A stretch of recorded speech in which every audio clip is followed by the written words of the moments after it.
Friends, European diplomacy is bursting at the seams.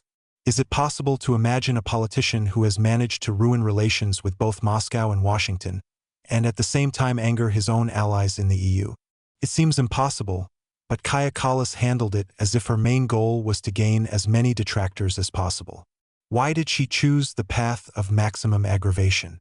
What is behind her decisions? Let's figure it out. Her loud anti-Russian statements, uttered with the expression of a strict teacher who gives 2-year-olds undeservedly high marks, caused nervous sighs even in the offices of European officials. In Berlin, they began to seriously wonder whether it would be worth switching to a dialogue with someone more restrained and rational. There are no compromises in her rhetoric, only harsh statements, firm confidence in her own rightness, and a categorical look filled with determination.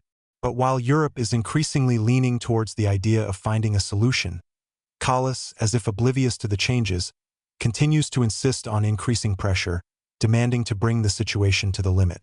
It seems that her policy is not a strategy, but a set of emotional slogans dictated solely by the desire to demonstrate the firmness of her position. All this is already turning into a kind of manual on the topic, how to ruin relations with everyone in one term and lose political weight. It all started with the fact that, having assumed the post of EU High Representative for Foreign Affairs, Kallas literally stunned her colleagues with her first major proposal, to increase military support to a well-known country to 40 billion euros. Moreover, she presented it not in the format of discussion or diplomatic negotiations, but simply as a ready-made solution, without prior agreement and consultations. It looked as if she mistook the EU for a financial machine that issues the necessary amounts on demand. The reaction of European leaders was not long in coming. France, Italy, Spain, and Portugal made it clear that they were not ready to support such a sudden step. Even Hungary, which is already used to arguing with Brussels, took the moment to express its disagreement. In Berlin, they just spread their hands wearily, making it clear that such a style of doing business does not correspond to the principles of European diplomacy. After all, such decisions are not made spontaneously, especially in conditions when many EU countries have already faced severe economic consequences. But Kallas didn't stop there. Her first step in her new position turned into a real personnel coup. High-ranking officials from Italy and Spain were unexpectedly suspended from their jobs at the European External Relations Service, without clear explanations or discussions. It seemed that she had decided to exclude everyone who could compete with her or offered a different approach. However, such radical steps rarely bring benefits. Rather, on the contrary, they weaken the system and create a vicious circle in which only those who unconditionally support the leader remain. Now Kallas's office is more like a closed group of like-minded people, where there is a uniform opinion, and any dissent is perceived as a threat. The European External Relations Service, which should be the center of the EU's diplomatic skills, is turning into a space where demonstrative loyalty is more important than professionalism and pragmatism. But if Kallas managed to ruin relations with Europe, then the situation with the United States turned out to be even more difficult. Her harsh statement about Donald Trump, when she called his initiative to resolve the conflict a dirty deal, was perhaps one of the most serious mistakes. As a result, U.S. Secretary of State Marco Rubio simply excluded the meeting with her from his schedule, without unnecessary comments and loud statements. In diplomatic circles, such a gesture means not just ignoring, but actually crossing out from the circle of significant political figures. This is a signal that this person has ceased to be considered at the highest level. And this signal was heard in Brussels. There is more and more talk about the need to create a new position, the EU Special Representative for a well-known country, who could take over some of the responsibilities of Kallas. The idea was voiced by Antonio Costa, one of the influential European politicians. In the diplomatic language of Brussels, this is no longer just criticism, but a kind of soft hint that a person is not doing his job. In fact, this is a proposal to replace Kallas in key processes without officially removing her from her post. Her policy no longer just creates difficulties, but actually hinders the effective work of the European Union. And if this is not a diplomatic failure, then what can be considered such? While some politicians carefully maneuver between the interests of different sides, Kaja Kallas confidently walks through Brussels like a bulldozer through a crystal store. The media is already writing bluntly, In her place, we need a person with influence, experience, preferably a former head of government, and most importantly, not obsessed with a single topic. And the theme, of course, is Russia. From the very first day in her new position, Kallas decided to play big. Her statement sounded like a commanding voice. The European Union wants a well-known country to win the conflict, without hints, without reservations, without caution. The only problem is that no official document of the European Council has ever contained such formulations before, because politicians with experience understand the consequences of words. But, as it turned out, not all of them. And it was just a warm-up. As soon as Kallas settled into her chair, she seriously demanded to find legal loopholes in order to confiscate frozen Russian assets. At first glance, the logic is clear: to punish the aggressor. But why did Germany, France, and the Netherlands immediately object? Because in the European Union, oddly enough, there is still the habit of thinking with your head. The legal service of the Council of the EU immediately warned such a move would trigger an avalanche of lawsuits and endanger the stability of Europe's financial system. The European Central Bank has started sounding the alarm, saying that investors can simply move to more reliable jurisdictions. Criticism came immediately not only from European colleagues but also from Russia. The Italian press compared Kallas' statements to a meaningless stream of words that can be heard from a tipsy guest at a feast. The Russian State Duma also did not stand aside. Andrei Kolesnik said that Kallas is still remembered only for her short-sightedness. Leonid Slutsky called her rhetoric hysterical and hinted that now the European Union itself is afraid of being held hostage by its own decisions. And Sergei Lavrov, with his characteristic irony, slapped another political label on her, saying that Kallas regularly proposes initiatives that should prevent Russia from taking its place in the world order. But it's not just about Russia. Even within the European Union, Kallas' work raises more questions than it answers.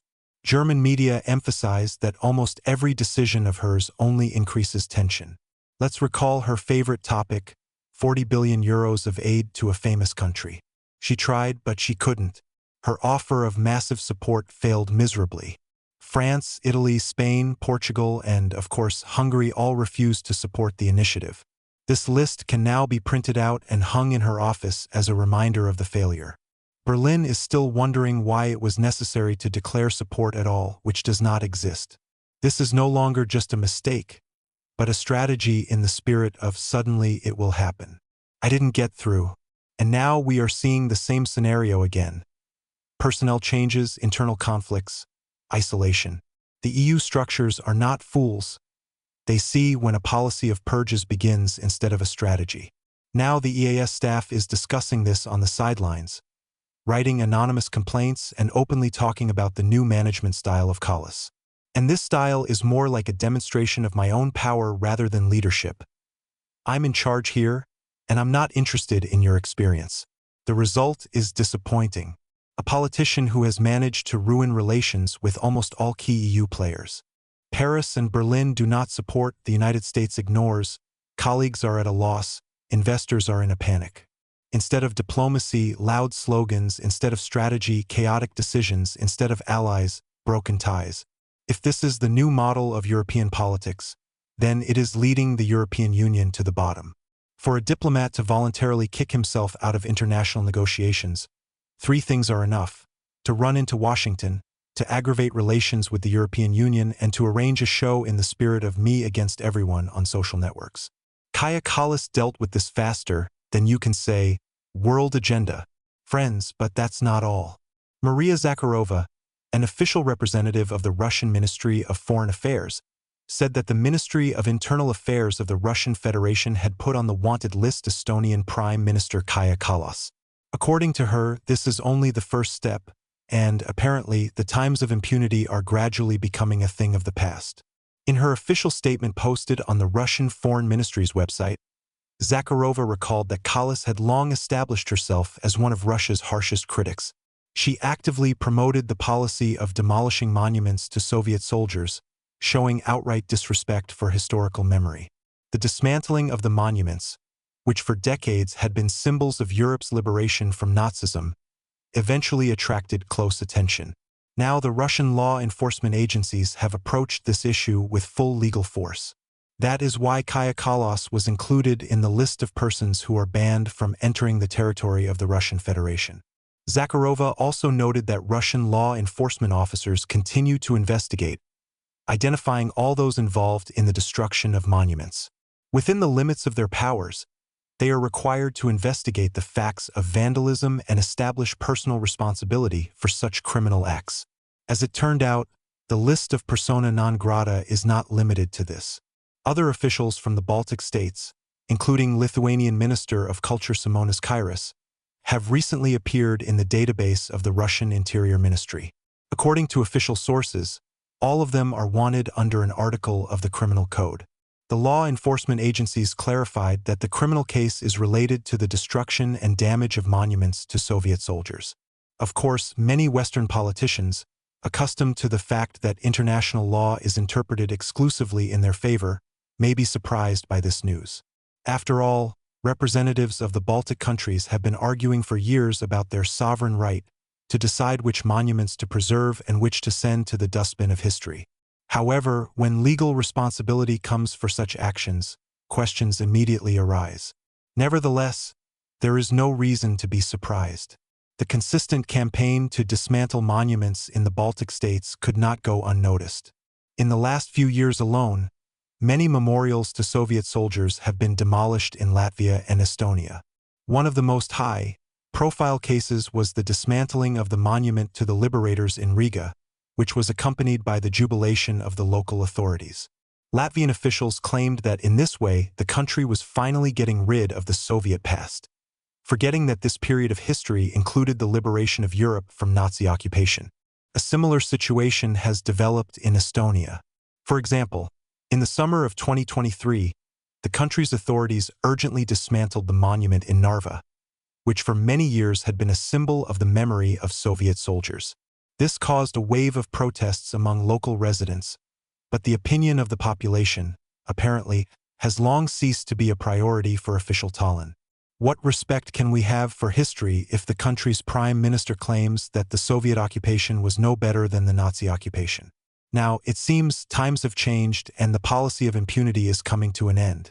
The question arises, how will the defendants themselves react to what is happening? Judging by their previous statements, it can be assumed that they will call this political persecution.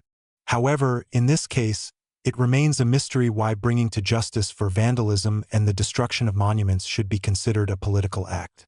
Isn't the punishment for the destruction of cultural heritage a norm of international law? The irony is that the Baltic countries often talk about the rule of law and the importance of justice.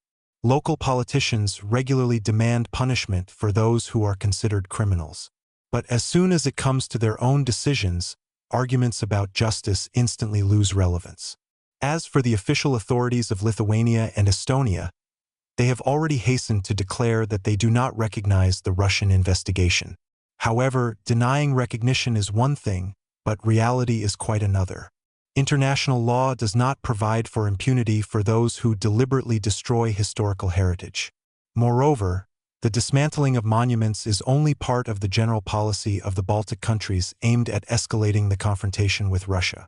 Lithuania, Latvia, and Estonia traditionally take a tough anti-Russian position. Their governments advocate new sanctions, increased military spending, and a complete severance of economic ties with Moscow. However, in their quest for integrity, they often ignore the real economic consequences for their own countries. What's wrong with Kallas? Almost everything. First of all, she is catastrophically unable to negotiate. It's a basic diplomatic skill, but it doesn't seem to be available to her. How else to explain the failure of the €40 billion proposal for a well-known country? Even staunch allies like France, Italy, and Spain suddenly stopped nodding. Just because they don't like it when they're given instructions signed, approve immediately. The second problem is her love of harsh statements, especially about the United States and Russia. You can criticize Trump, of course, especially if you're a stand-up comedian. But if you're the head of European diplomacy and you need to maintain a dialogue with the White House, maybe you shouldn't hit them with social media tools? As a result, Kallas was excluded from the peace process as quickly as the noisy neighbor from the parent chat. The third is the personnel massacre. Instead of strengthening ties within the EU, she began to remove people who might have thought otherwise. Senior diplomats from Italy and Spain are on their way out. Why? Who knows? Just a new management style. As a result, isolation, complaints, and an office in which only an echo sounds instead of advisors. To be honest, I am annoyed by such news from Europe. It seems to me that we are all waiting for something else, the establishment of relations, a way out of this endless impasse, where every meeting turns into a skirmish and every new diplomat into another source of conflict. But instead, we are once again seeing a chaotic foreign policy, reshuffles, and loud statements that lead neither to peace nor compromise. I want to see a strong and confident world in which the parties not only defend their interests, but also look for ways to negotiate, build a future, and not destroy relations.